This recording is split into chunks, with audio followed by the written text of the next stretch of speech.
you are the daughter of a police officer, and you wanted to sing and dance. So like, talk a little bit about that. Hello. Do you want to play a game? What's your favorite scary movie? Be afraid. Be very afraid. See dead people. You're gonna need a bigger boat. Here's Johnny. The power of Christ compels you! The power of Christ compels you! Whatever you do, don't fall asleep. Welcome to Talking Horror with Jamie and Nikisha. Hi, I'm Jamie. And I'm Nikisha, and this is Talking Horror with Jamie, And Nikisha. where we share our love for spooky things and talk horror through the lens of human behavior. Welcome, everyone. We have our lenses on. We are ready to talk about the human behavior. Brian joined the party. He has his lenses on. I put my glasses on. I never wear them at the beginning, but I need to make sure that people know with my ring light in my glasses. Yes, that, exactly. Yeah, we're looking it through the certain lens. The horror. Absolutely. I also I'm sure if you guys are watching on YouTube, which this is a plug for watching us on the YouTubes. Of course, these are not real glasses, and you can tell because the blue light is reflecting off of my lenses, and that's the only reason why I have these glasses on. So that's You know what? I never thought about that. You only have them for like screen protection? Yes, These are just blue light glasses. Oh, that's so funny. I just thought you were a cool glasses girl. You know what? There was a point in my life, Brian, I'm not even gonna lie to you. I was that when the hipster, mid tens were the thing. I absolutely was that bitch who was like, I'm just going to wear glasses and I'm going to wear my beanie and scarf in 80-degree weather because it's hipster vibes. And my students would make fun of me all the time. Amazing. But these are for protection for the eyes because I'm staring at screens a lot. Yeah, Sure. Look out, eyes. We're coming for you. We're coming for ya. Now, do you wear them? I'm so curious now. Yes. Do you wear them just for the computer? Or do you wear them when you're sitting and watching a movie on a TV? Ooh. So I rarely watch things on TV because sometimes Airbnbs, if they do have a TV, then you got to put all your info for Hulu and Netflix and all the stuff, and it's I'll just be on my laptop, easy peasy, pull it up, do the things. So not really because I don't watch a lot of TV, but for my phone. When I'm on TikTok all the damn time, and for my computer, I have my glasses on. So. That makes sense. Love it. Yes. Thank you for sharing. Appreciate it. Appreciate it. But this has nothing to do with lenses. This has everything to do with seeing things that aren't there. So I guess it is kind of related in a way. Oh. Off the dome, baby. Off the dome. Today we are talking about the 2014, and I'm going to make sure I get my years correct, the 2014 psychological film Last Shift. You can stream it on the Amazon Primes if you got it. It's directed by Anthony DeBlasi and written by DeBlasi and Scott Poyle, and it stars Juliana Harkavy, Joshua Mickle, Jay LaRose, Mary Langford, Natalie Victoria, and Sarah Skolko. So, heavy spoilers for all of this. We will talk everything Last Shift. Some police things happening in there too. So if that's not your vibe, maybe not this one. And Jamie, tell us about some other trigger warnings in this. Yeah, lots of warnings, lots of big themes that can be triggering. So Nikisha already mentioned the stars a police officer. So there are references to police. There are references to cults. There are references to murder and suicide. There's a lot of spooky scares. A lot of we definitely see insides on the outside. Kidnapping references. Suicides? Did you say that? You probably yeah. Yeah. Urination. Oh yeah, mutilated faces. Yeah, like spooky faces. And Satan. Yeah. Satan, it's a satanic related cult. Yes. Yeah. Paimon Even though they were Satan adjacent. Wait, did we- Sate adjacent. We've done Hereditary on this, right? Yes. Yeah, it's Yeah. another. It's our boy Payman's back. Yeah, Paimon. He's back. He's back. Yes. So very interested to get into all of those things, but if it's not your vibe, you know, we have 100 other episodes that you could choose from to listen to. Guys. Yeah, I couldn't even remember if we did Hereditary. Truly, when people are like, "Yeah, what was your favorite, you know, episode to record?" And even when we were talking about that, when we were talking about 100 episode, going back and looking at all the things that we did, I was like, "Oh my god, we did cover this so much, very wild." So lots of things to choose from. But before we get into all that, producer Brian, please give us some words. Yeah, absolutely. I'm going to put these words in order to make sentences for you. We are on YouTube as well. So if you're listening to us on the podcast, just audio, we are on YouTube, so you can watch us talk about the same exact things in the same order. Just see us. We're also starting something new on YouTube. Wave. Sorry. Hi. I didn't want to be rude to our YouTube audience. But something that I also want to mention is that on YouTube, we're starting to do a couple of more things to make it a little bit more exciting for you all. The first thing is we're starting to do like countdowns, like top 10 lists. We have my top 10 favorite horror movies of 2023 so far. I did I counted down my favorite Paranormal Activity movies. So those are all kind of fun stuff coming up. We're also putting some shorts on there, some clips from this podcast that you can see there. So we're just like having a lot of fun on YouTube now as well. So, give us a follow, subscribe there. We would really, really appreciate it. But again, you can, podcast wise, you can listen to us wherever you get podcasts like you're doing right now. And then of course on social media, we're having so much fun on TikTok at Talk Horror Pod. Check us out there. And you can also find us on Instagram as well as Twitter. And then of course you can follow me on Letterboxd at BP527 and then Jamie as well. All of the links are in the description. Beautiful. Wait, Jamie, Cool. you're on Letterboxd too? Yes. I had to think about it. Yeah, but I'm not as prolific as BSP. Okay. Also, just to clarify, because you guys talking about Letterboxd is the first I've ever heard of the thing in the first place. Oh, really? Is it just like a review thing? And so your page is just all the things that you reviewed? Yeah. It's like it's like another social media, but like social media around movies, essentially. Okay. So, like, I have the ability to rate every movie I've ever seen. You have the ability to, like, there's a diary feature where essentially you're, like, putting in when you watched movies. You can give a review for the movie every time you watch it. You can denote if it's a rewatch or a first-time watch. And so I can go to somebody else's page, see what their top 4 movies are, see the last 4 movies they watched, and then I can also look at their diary. What movies have they seen recently? I can look at their reviews, but I can like your reviews and reply to your reviews and vice versa. I'm obsessed with it.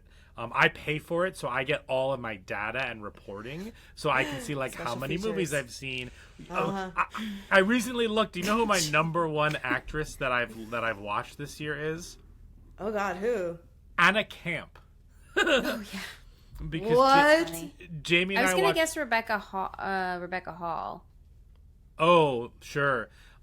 No, it's because we watch Pitch Perfect. Each one of them has we watched all 3 of them this year. So so Anna Camp is in all 3 of those, but I also watched From Black, the horror movie that she did that came out this year. So she's got 4 little check marks next to her name. So but I wouldn't know that without the fantastic. We are not sponsored by Letterboxd. I'm just obsessed with it. Well, maybe one day we will be sponsored by. Yeah, I know. I love it. Brian specifically will be sponsored by Letterboxd. Well, that being said, I watched a horror movie today. Oh, cool. Please do not confuse this with the Disney animated film, but I watched Frozen. That is hilarious. There is a horror movie called Frozen. Yeah. And when did it come out? After the Disney Frozen or before? I think that this Frozen came out in 2010, and Frozen came out in 2013. Oh, okay. If it was like the other way around, that would have been fucking hilarious if they said, we're going to make a horror movie called Frozen after Frozen. So, essentially, Frozen is about these three people who get stuck on a ski lift and need to find their way off. I love movies like this. Jamie's like, I can't believe you love movies like this. She watched the last half hour with me. But yeah, I love... It's not for me. It's not... I really liked it. I thought the acting was good. Like, for a movie where, like, you know, my favorite genre is, like, white people getting into outrageous situations and needing to escape. Like, oh my God, so is my dad's. Yeah, oh, yeah. Yeah. Like, Fall. Like, the movie Fall, where they're all stuck on the tower. Like, 49 meters down, where they're all stuck with sharks. Like, I eat those movies up. I love them. Like, The Shallows. Like, I love all these movies. It's The Ruins. I love them so much. And so I watched it and I had a great time. On Letterboxd I gave it 3 stars because it's on a curve, because it's like exactly what it should be, you know, like that type of movie. Well, that's fair. It's one thing, like, if you're walking into the movie knowing, like, I am going for this specific reason, then if your expectations are even a little bit above that, then it's like, great, 10 out of 10, because this gave me exactly what I needed it to give. 100%. And it was actually better than I thought it would be. Like, I expected real schlock, and, like, I actually enjoyed the performances, and I thought some of the moments were pretty good. I laughed a lot because, like, they do silly things, and silly things happen, and, like, they didn't plan this out very well at all, like, in terms of how to escape it all. But, yeah, anyway, I literally just finished it before sitting down here. That's fantastic. Jamie, did you watch anything new except the last 30 minutes of that with No, it was just that, and I was just like, what's happening? And when are they singing about snow? Yeah, she's like, did they Where's sing Olaf? yet? Yeah. One of my new favorite things is explaining to Jamie what happened in like these dumb horror movies I watch, and then like ending it with an outrageous sentence that really happened. And she just like, she rolls her eyes and cracks up at the same time, and it brings me so much joy. Yeah, these are not for me, but you know, like, everyone enjoys what they enjoy, and you do. Absolutely. She goes, so spoiler alert for the first like hour of Frozen. I'm just like putting it out there. She's Anna like, and Elsa's parents yeah. back. So I was like, oh yeah, these 3 people got stuck on a snow lift, a ski lift. One of them jumped down to try and escape and help all them. He broke both of his legs, and he was stuck there. And then wolves ate him. No fucking way. Yeah. Right? Yeah. Like, yeah. It's great. It's great. I would absolutely watch that kind of movie, hands down. Dude, it's on Amazon Prime. It's great. I think you'll really enjoy it. Yeah. I'm gonna tell my dad about it. He literally sometimes, I mean, he is an avid movie watcher. I guess that's like where I get it from. Sure. But he will actively seek, like, on Tubi or all these other like free things, like the worst movies. He's like, I want people like in the woods making dumb decisions. Like, it makes me happy. And I'm like, okay, I'm gonna suggest this. This one's right up his alley. And make sure he watches the correct Frozen. Absolutely. Oh, boy. Will do. Actually, I will also watch it, and then I'll have to talk to him about it. Yeah. Great. Well, here we are talking about Last Shift, which kind of gives me the same vibe. So let's get into it. We need a plot summary of it. What's the plot? So who's gonna do it? I'm happy to do it. Great. Fantastic. Grant, I'm very happy. Yes. I will time you. Great. All right, producer Brian, you have 2 minutes on the clock to describe the movie Last Shift. Are you ready? I think so. Yeah. I believe in you. Thank you. And 3, 2, 1, go. Okay, Last Shift is about a rookie police officer who is taking literally the last shift at a decommissioned police station. what we learn about her is that her mom does not want her to take this job because her father was a police officer and was killed. And we learn that early on. We find out that the father was killed by a cult while bringing them in. But she's at this police station. One of her supervisors is there kind of explaining that there's going to be a hazmat crew coming in the morning because she's doing an overnight shift to take all of the evidence that's difficult to collect from there. So essentially, she's got nothing to do. She's in there. It's an empty police station. Like, this is literally the last night that it's going to exist. And then some weird stuff starts happening. She hears a knocking on the front door. No one is there. And then she sees basically like a homeless guy who snuck in and pees on the ground. She kicks him out. He ends up coming back in. She's got to put him in a cell. And then she gets locked in the cell. The lights go out as well, and then all of a sudden, like, the lights come back on. Lots of spooks, lots of scares. She gets phone calls, like 911 phone calls from a woman who has been kidnapped. She calls the main station, the news station, that says, like, no, all 911 calls have been sent to us. You will not be getting any of them.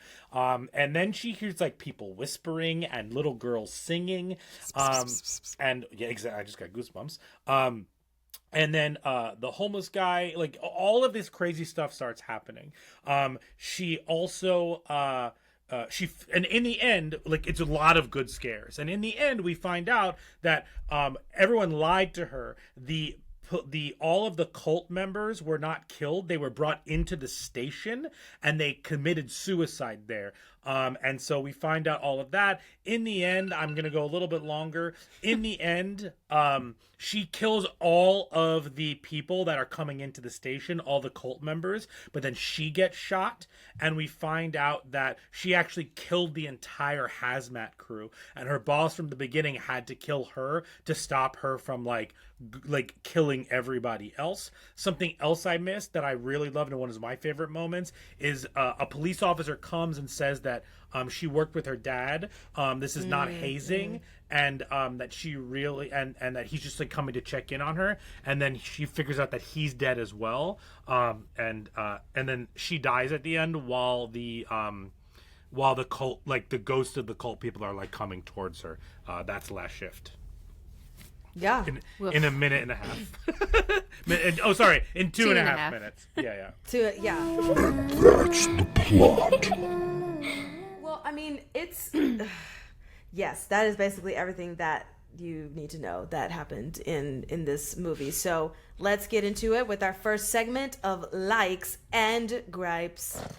And now our likes and gripes. I have to hear you guys' opinion about this before I speak on this at all. So, Janie, you must go first. All right. So this is my first time seeing this film. I remember always seeing the picture of it on like some streaming site, probably Netflix, like always. And it was the picture of like the guy whose like face looked like it has the pentagram in it, where you only see it for like the briefest of moments in this. But at least, because also, side note, everybody gets different Netflix posters. Did you all know this? Excuse me? Oh, did you not know this, Nikisha? No. That like they make like dozens of different ones, and then like based on the algorithm and the type of content that you like to watch, they serve you specific like visuals of that particular movie or show that they think is more enticing to you in particular. Mind blown. Right? They have too much time on their hands. What? Too much time and should be paying their writers and actors. So I remember that image, but that for whatever reason never enticed me to watch this film. I'm giving too much backstory, and then the most recent version of this same film, Malum, just came out, and Brian and I were like, no, let's watch the original one first, and then at some point we haven't watched Malum yet. But my understanding, my understanding is it's like the same thing, just like updated, by the same director. Yeah. So like redid it. It's supposed to be spectacular. Like, That's a great. lot of the horror people that I follow on TikTok, as well as like Twitter and just like horror social media, if you will, all rank it very highly on their year so far list. I'm very excited to see it. Yeah. Oh, great. But wanted to like give ourselves some space because like if it's the same movie, I don't want to watch it immediately after watching this one. So we watched it. And I had like no expectations. And I thought it was pretty good. I have to say that like a lot of the scares really got me. I like jumped several times and I was very spooked by the movie. And I was just like very curious to see where it was all going to go. I was very intrigued throughout the whole thing. There were some moments that, you know, we will probably talk about that I was like, huh? Why? But like, you know, also just the difficulty in like accepting what's happening to you, like that feels really real, even though like it's a lot of things that are happening. But in our everyday life, I can imagine being in a situation where I'm having a really hard time accepting that like the strange things that are happening are really happening, even if it is like a slew of them all happening at once. So for me at least, I was able to like, for the most part, I would say suspend some disbelief and like be present in like, okay, maybe like there's enough things compelling her to stick it out that she's choosing to stay even after like all of these wild things keep happening. Yeah, for sure. Yeah. But there's definitely some moments, and again, like I'm sure we can talk about it, where it's like, okay, enough spookery has occurred. It's probably time for you to go, ma'am, and waiting into the last possible minute when it is no longer, you know, an option. But that being said, like, you know, the phone call was really interesting to me. That she was like periodically getting the phone calls, just like the things that were moving, like the big shelf behind her, when the guy somehow ends up inside the building. The homeless guy? Her first interaction with her boss was like really weird. Everything, because it seemed like he was talking to like it at the beginning. I almost was like, who is this guy? Like I didn't even believe to begin with that like that's who he was. Because it was just like set up in such a strange way, and she seems so green and like new and just like, you know, like, oh, I'm a fresh cop and I'm ready to take on the world. And like, you know, this is like, you see that throughout the whole thing. I liked how she was like repeating the you know, like I'm sure the oath and stuff that she takes when she becomes a cop, and like she's reminding herself of it as a way to kind of quell her anxiety and fear. But like, you know, that's your badge ain't gonna help you here. But like that kind of stuff where it's like, oh, you know, she in some ways like she's trying so hard to prove herself to her family and her dad, and herself, I think. But also like that pride, I think, is ultimately what her downfall is, and like what has kept her in there for far too long. But I still kind of appreciated all of that. I was really surprised by like the addition of the cult, because I guess at first I was just expecting like a haunted police station. But I kind of like this added element. I found some of the story about how like they were killed beforehand, but not really. They actually made it to the station a little convoluted, because I was confused at some points about that. But then I kind of eventually caught up and was like, okay, they died here at the station. Yes, you mean that creepy prostitute trying to tell the story wasn't detailed and convincing? Yeah, I kind of assumed that everyone was a ghost because I didn't know like how much was real and how much wasn't real. Right. But then I was like, this ghost is really confusing. And then I was like, is she gonna turn around and like find her gone or whatever? And that woman who was outside smoking the cigarette, her vibe was also weird, and I didn't like maybe to me that just felt like bad acting, but like I just didn't like the way that she like recounted. Okay, cool. I feel affirmed. I didn't like the way that she was like telling that story because it kind of took me out of it. It didn't feel as spooky scary when she was like telling it, and I think that's just because she couldn't get the right tone across. It felt like she was trying too hard in that moment, and I was like, just tell the story without like the like, and then this is what happened, and I was like, why are you shaking and freaking out? And yeah, it was like very weird. So that I wasn't crazy about that part, but like obviously at some point we need the story of like what happened to kind of set the stage for like why is all of this stuff happening. I think my favorite scare was when the other police officer comes to the building and to check on her to see if she's okay, and she's like, at that point she's like, all this spooky stuff has been happening, am I being hazed, like it's my first night, like what the hell is going on? And he's like, I have no idea what you're talking about. And he fully, I mean, we talk about this all the time, and like I do love it and slightly hate it, but like he lets our guard down. He's like being really comforting, and he's like, oh, I knew your father, I worked with him, I was there. We go through this whole rigmarole where he's like, I've got your back, if you need anything, please let me know. I just spit all over my mic. And then that motherfucker turns around and he pulls a Sixth Sense on us, and the whole back of his head is blasted open, and you're just like, good God, movie. I can't even catch a break, because I kind of felt like the jump scares, for the most part, with the exception of the chain-smoking woman outside, are pretty like nonstop. And so then to have that moment again of like, I'm letting my guard down, and then spooky dead ghost cop is there. Very rude. Can I add to that? Yeah, please.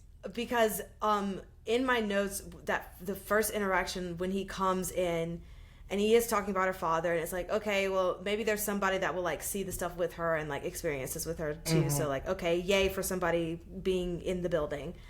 But then when he started like kind of hitting on her, because he was like, yeah, lucky me to be here, I was like, ew, this is disgusting. Like, why does she have to have some... Get him out of here. Get him out of here. Because then I was thinking like, well, are they trying to set up some type of like love interest thing? Because also that's not, that you don't need it. Why is it there? So when that moment happens, when he turned around, I was like, oh, okay, now I'm here for it. I like that moment. If that's where we were going towards, great. Because if it was something else, I would have been like, this is absolutely ridiculous. Why? Because this is this woman. Because in the way that she took the compliment too, I'm like, you don't know this guy. You're in this crazy ass police station, and you're just like, oh my God, he thinks I'm pretty. Like, thanks. No. I hate it. But all that to say, because it was that moment, the minute he turned around, I was like, oh yeah, I like this moment. Okay, yeah, great. Cool. That was my favorite. That was my favorite jump scare in this as well. Yes. Yeah. Enjoyed it. But sorry, you keep going. No, yeah, I really like that moment. I also did like the scene where she goes into that like big open room with the TVs, and all the videos start playing of the cultists, and like they're just like creeps. They're just like creepy, unhinged people, and it really just like adds to the like, you know, scary factor. It feels like they're talking directly to her or directly to us as the audience. So like there's this level of like, you know, is this just a recording, or like are they speaking to me directly? That was very unsettling. Also when she gets locked in, so at some point she like loses track of the man who seemingly broke in, and then she finds him again, and she brings him into a cell, and she like is trying to, you know, lock him in the cell, but then she gets locked in the cell with him, and she loses her flashlight. And there's like some of that felt weird to me, where like the flashlight's being kicked around a bunch of times, and I was like, okay, I'm over this. Like, just give her the flashlight and let's move on. Yes. But then there was a part where like they showed up right behind her. That really got me. They also, I think, were in the window at one point, and that really got me. That one got me. So I liked some of it, but there was like a point where it kind of felt too long. So I feel like trying to find this balance.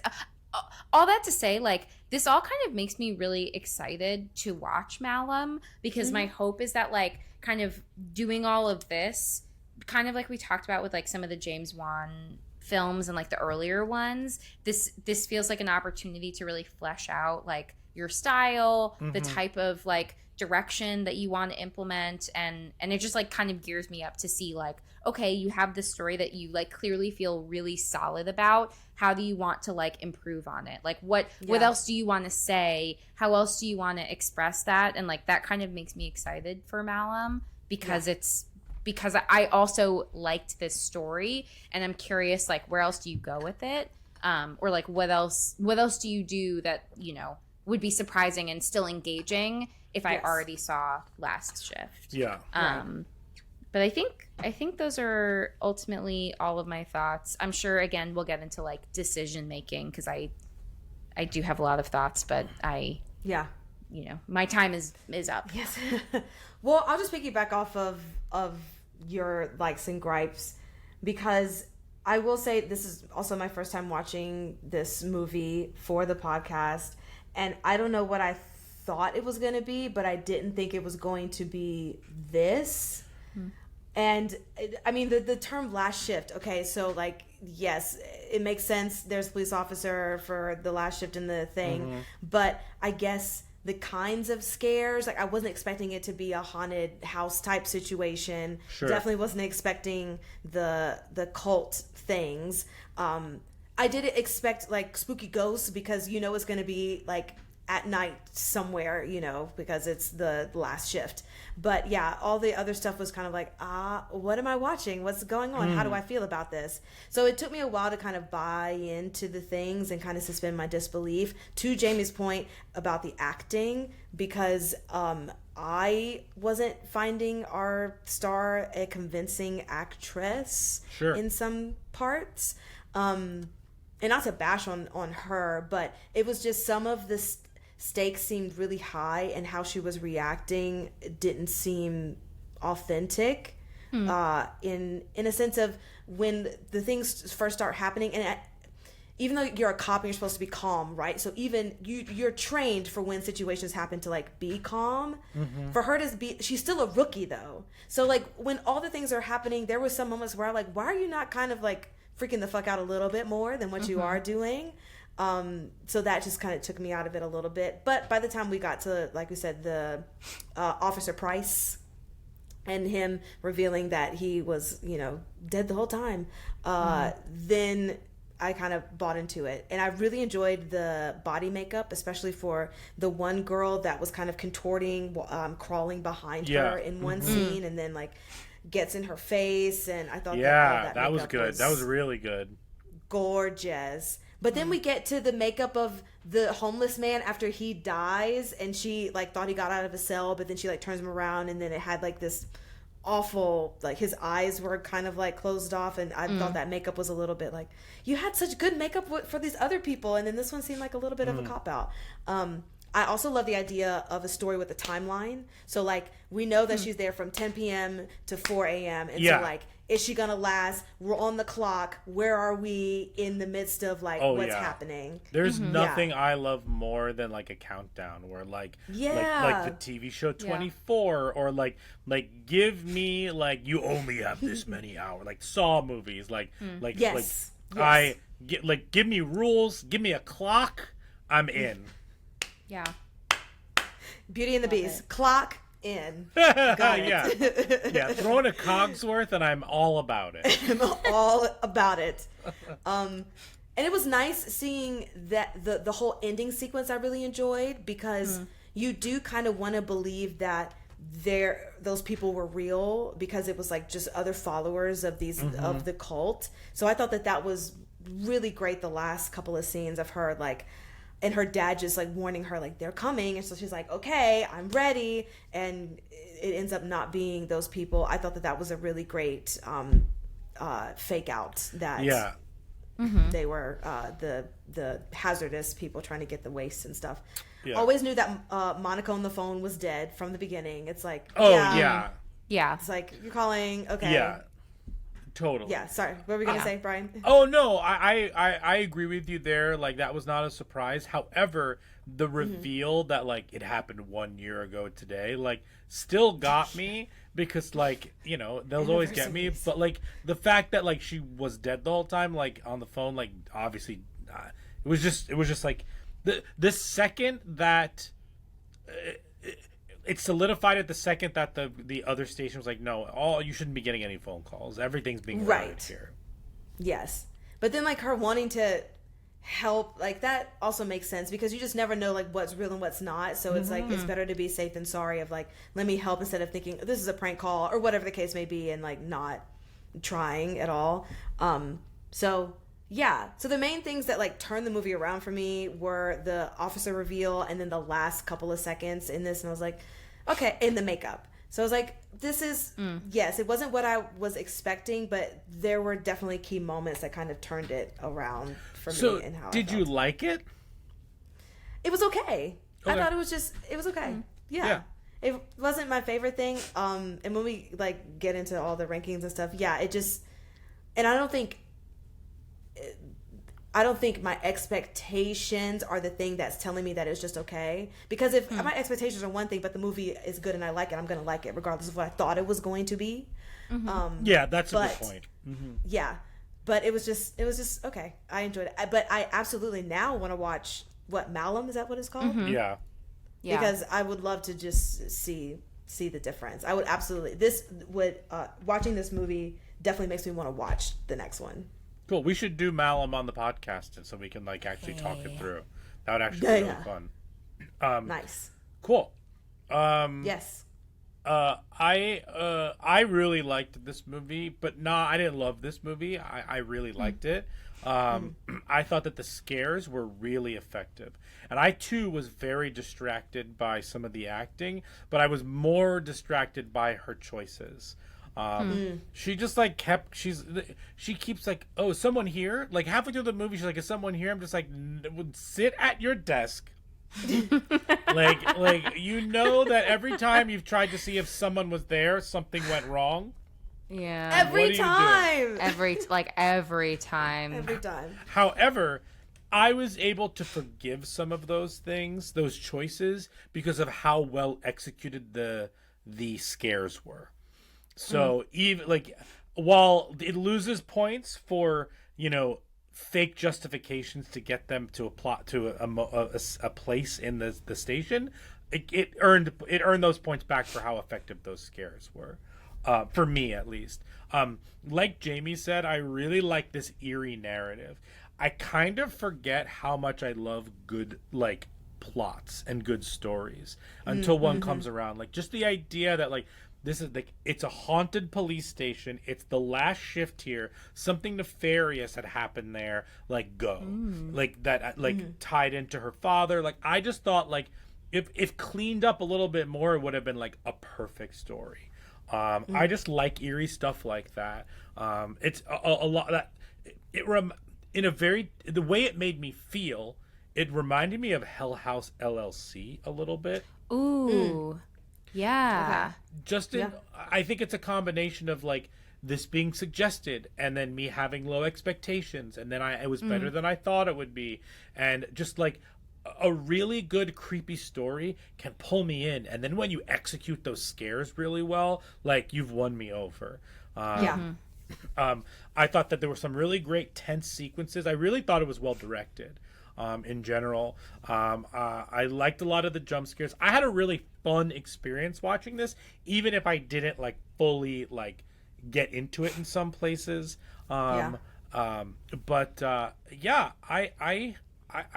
really dug this in a way I didn't think I would. So that's just like, that's high level likes and gripes for me. Yeah, fantastic. Well, let's get into the next section of brains.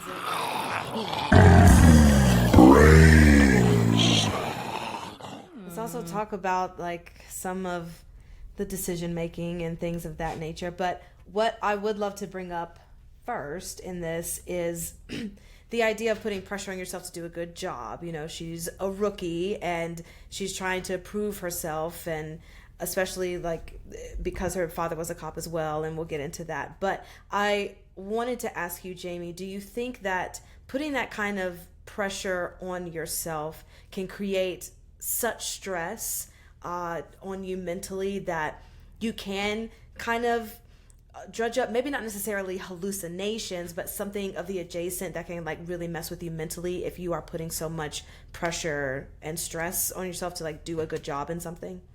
Yeah, I don't know necessarily about like hallucinations, like you said, but like I do think that, you know, self-induced stress or just like that the pressure that we put to be successful or anything to be perfect it can be incredibly damaging, especially if it's like we're constantly trying to work towards a goal that like feels like the goalposts are always moving and like never quite feel like we're succeeding.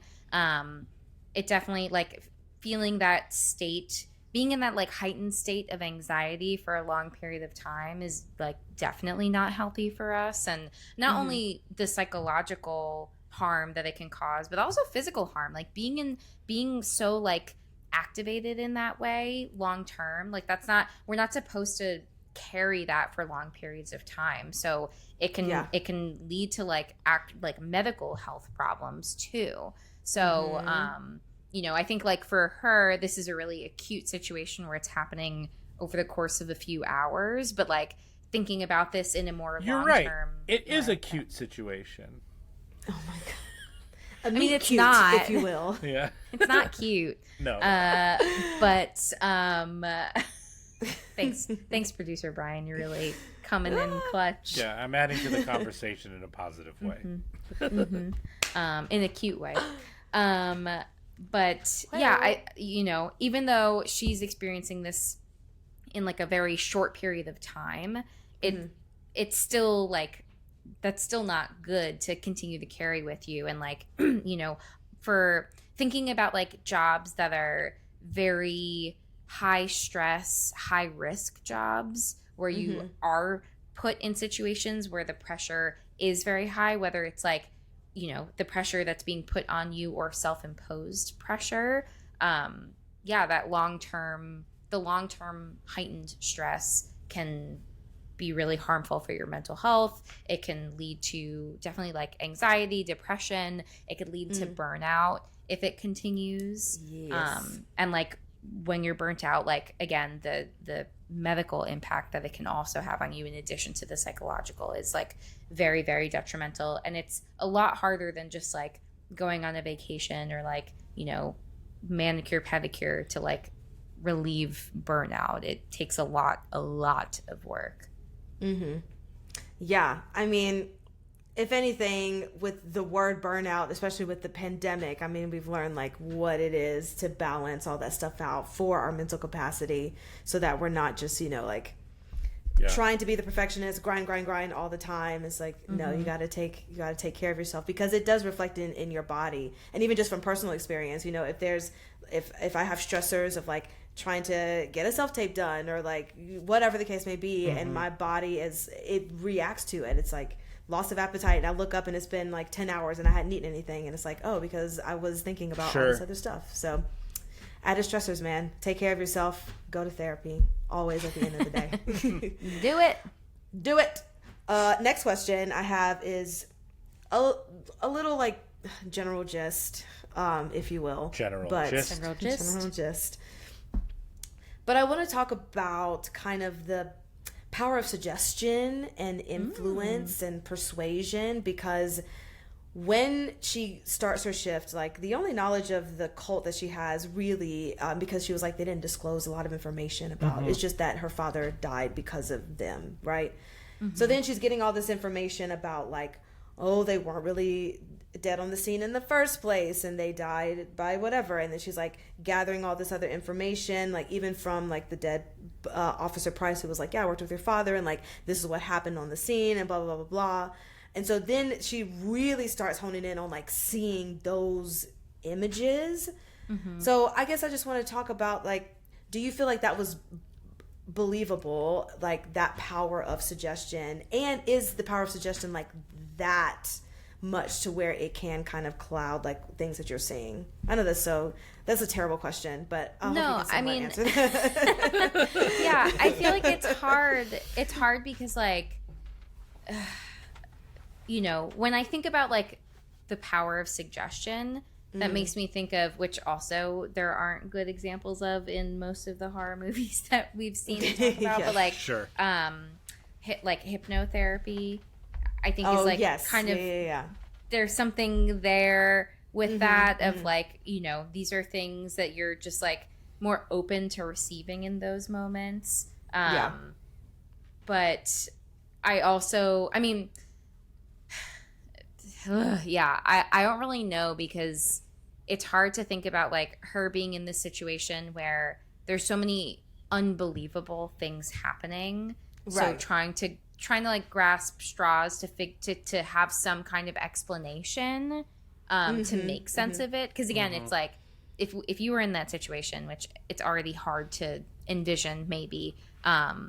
Like, what are you trying to do to make sense of this, to explain the unexplainable, if you will? So does then that information like kind of fit in like puzzle pieces to bring some clarity to a situation that doesn't really make sense? Does that then make it easier to like digest what's happening, even though she's still kind of like, what? Who's there? What's out there? The whole fucking movie. But like, you know, you think that she's kind of got cults on the brain because that's like the information that she's getting. But she, and even in her calls, like when she's getting the spooky ghost calls and then she's calling the precinct, telling them, she is like framing this around the cult stuff. And she's like, hey, this is the information I'm getting. And so like, this is what I'm giving to you. But you know, I think like that's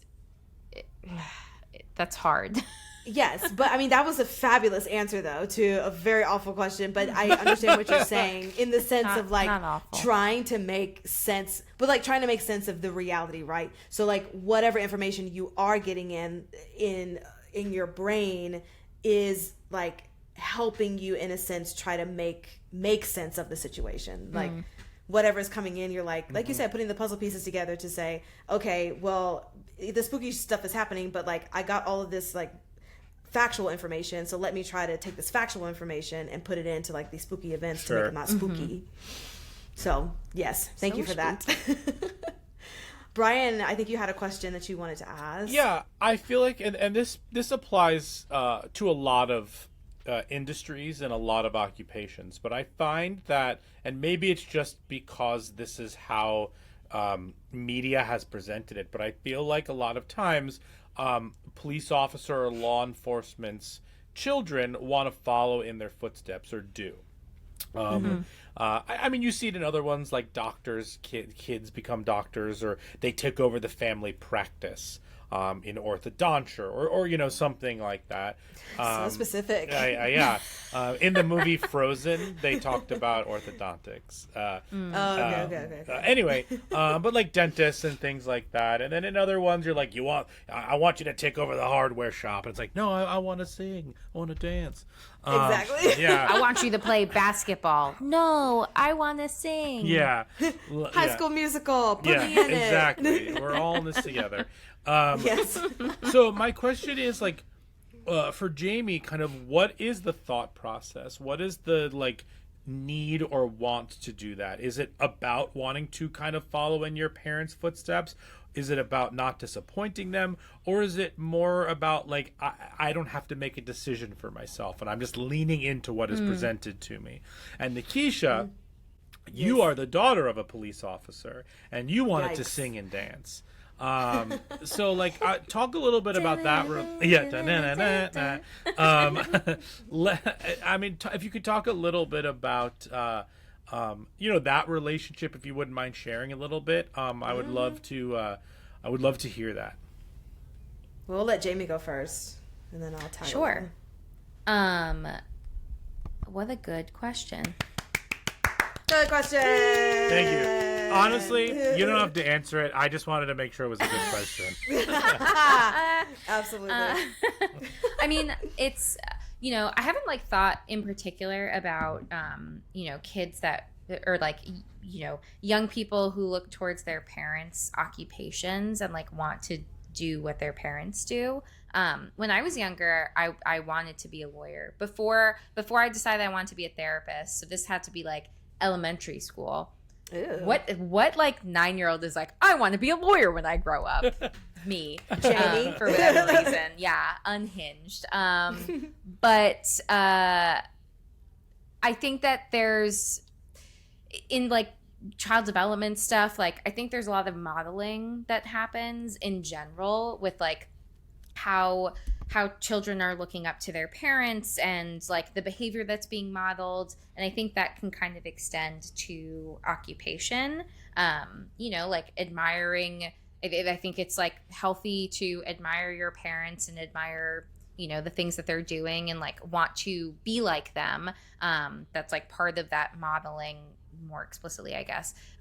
So I think it's understandable that like this idea of being like their parent, whether that's something that like the parent is explicitly like, you know, we own a shoe cobbling store and you're going to be a shoe cobbler. I don't know why my brain Another great did that, occupation. Another excellent occupation. Yeah. Yes. But like even without the pressure, I still think that there is just a lot of like, as our brains are developing, things are being presented to us, and that's like what we're normalizing. And you know, before we even have exposure to like the big wide world out there, like we're seeing what our immediate family is doing, we're seeing what our extended family is doing. So like I feel like there's something that's like having an influence on us in that way too, even if we are inspired at a young age to like, you know, do other things. I mean, there are kids who like learn about doctors and firefighters and police officers like on TV. So like even thinking about it from that space where it's like you're absorbing this as a young person, or like seeing theater as a kid and being like, oh my God, this is incredible. Like I want to do that. And like, you know, just we're taking in so much stuff. So I think by proximity, family being the closest to us and the people that we're around most of the time, it's understandable that like we're also kind of picking up on those things.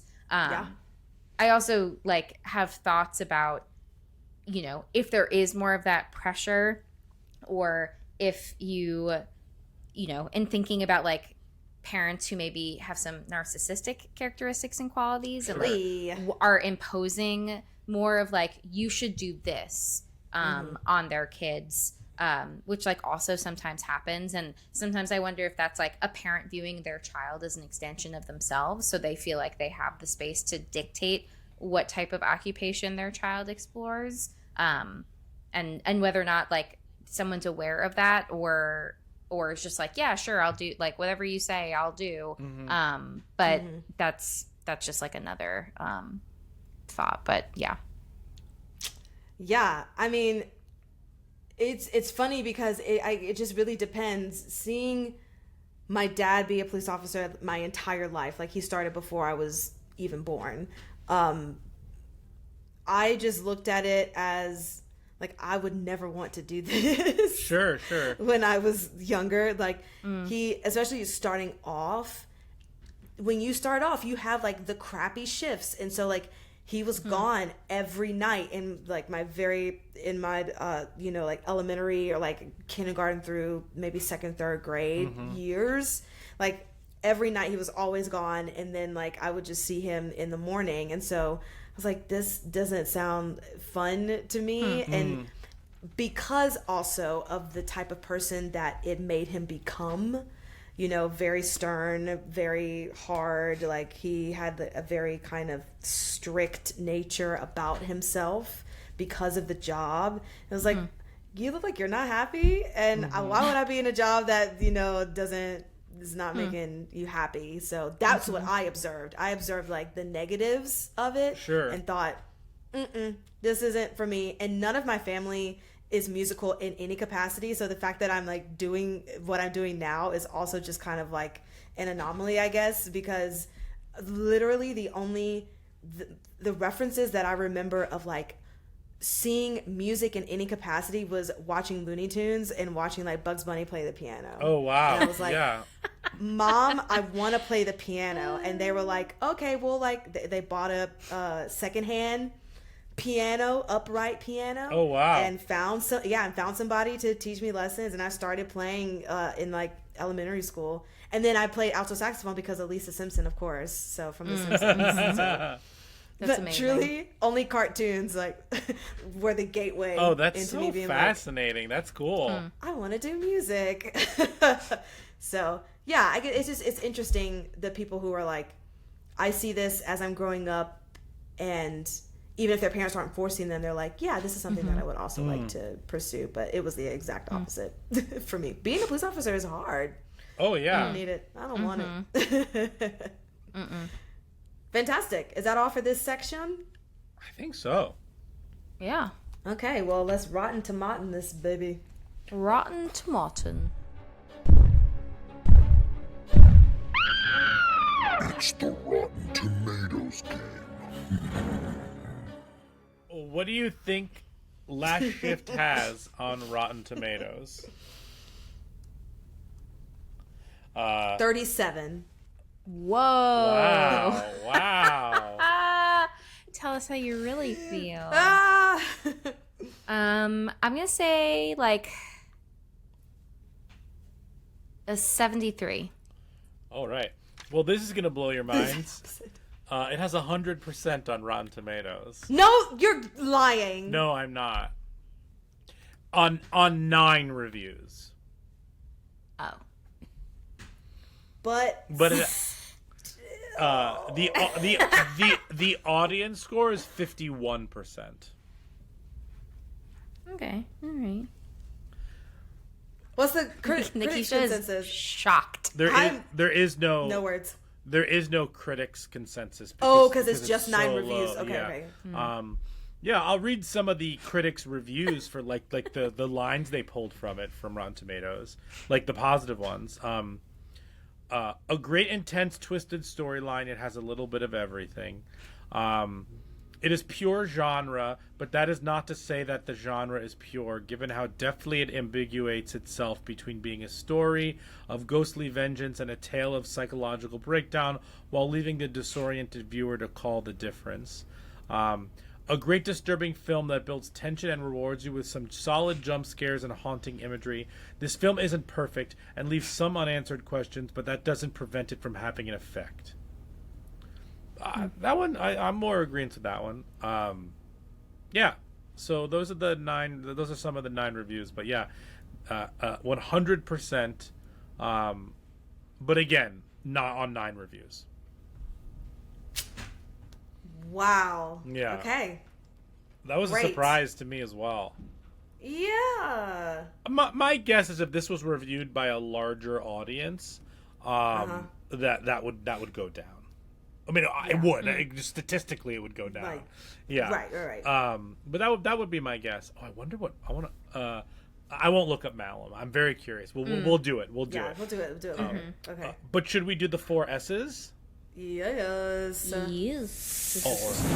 Skull, scare, shakes, and suggestions. The Talking Horrors 4 S's. 4 S's are skulls, scares, shakes, and suggestions. Skulls is how well it handles mental health and human behavior, 1 through 10. Scares is how scary was this, 1 through 10. Shakes is how much will you remember this movie? Can you shake it off? This is a one-time view. And then suggestions. What would you suggest to kind of, as a double feature, if you will? Jamie, let's start with you. Sure. So for Skulls, I'm giving this a 4. I just lowered it as I was about to say it. Because some of the acting wasn't great, but like ultimately, this dummy should have left so much earlier than she did. So much. Like, I just don't, I get it. I get the pressure, but like, just bail. There's just so much happening that I cannot, it's hard to believe that she would stick it out for that long. So there's that. But for scares, I'm giving this a 6 because like it really got me several times. I really wasn't expecting it to be as effectively scary as it was. Even though I was annoyed at like her choices, I was still frightened like most of the time. So that was pretty cool. For shakes, I'm giving this a 4 because I think it's still kind of sitting with me.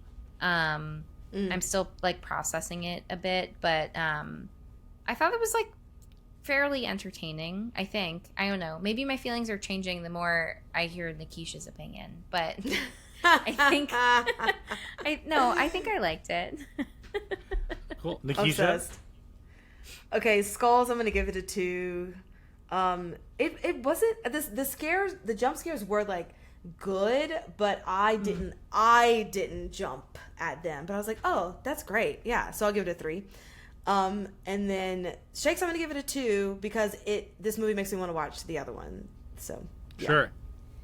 I'm gonna give this a 4 as well for Skulls. I'm gonna give this a 7 for Scares. And I'm gonna give this a 6.5 for Shakes. Nice. This is definitely gonna be on my list of like underrated horror movies because I actually think it's pretty good, but like it's not like the best, if that makes sense. Yeah, absolutely. Cool. Let's go through suggestions. I'll start. Another horror. I mentioned Hell House LLC earlier, but my actual suggestion is going to be is if we're talking about like movies that I just like were suggested, but like I was like, okay, sure, and I had no expectations for them, and they really like were really enjoyable. The Autopsy of Jane Doe.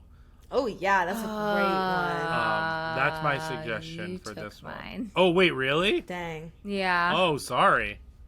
No, it's not okay. No, I agree. It very much like captured that very similar vibe and tension of like being in a haunted place. Yeah. That's more of like what I thought it was going. I mean, it still has a lot of that, but like Yeah. I felt like it was going to be more of that. Yeah. It also has the culty. It also has the like father-child occupation relationship. It happens at nighttime in like one location, and it's like a little bit of a mystery, spooky, scary business. Yeah. I didn't have one written down, but as you guys were talking, I was like just thinking of what were some movies that I had no expectation of, but I watched it and it was like, oh, this is what this is, and the twists and the turns were great. Was when we did the Behind the Mask. Oh, Leslie Vernon. Yeah. Because like going into it, you're like, oh, okay, I this is what this is gonna be, and then it completely changes, and you're like, wow, Yeah, this is great. that's a great one, man. What a bummer! The marketing in that is a real bummer. Yeah, because that was, I mean, that was great. Yeah, I still think about that movie sometimes. Yeah, I gotta rewatch that soon. Yeah. Fantastic. Well, I think that wraps up our episode of Last Shift. You can find us on all of the social medias at Talk Horror Pod, POD, on the Instagram /threads, on the Twitter, on the TikToks. We're also on the YouTubes. And Brian, where can they listen to us? Yeah, you can listen to us wherever you get podcasts, including YouTube. But you can also find us on things like Spotify and Apple Podcasts. Rate and review us there. 5 stars, please. And thank you. Woo. I'm surprised, Brian, you didn't have any quotes, because I was watching some and I was like, oh, that might be like a quotable thing. Do you have any? I don't, because we watched this casually for fun, and then we decided to do this for the podcast, so I don't like have like full expansive notes on this, so I don't have any quotes. Do you have any quotes? No, because I was like, Brian's a quote guy. He's gonna do it. He's gonna take care of it. I know, I ruined everything. No, it's fine. Maybe you can find that creepy ass song they were singing. That was that like a hymn or something? Oh, yeah, some hymn. I forget. Yeah. Crazy. But, yeah. Well, No. Yeah. Well, I don't remember. That was not it. What was it? That beautiful. You're right. Thanks, guys. Bye. Bye.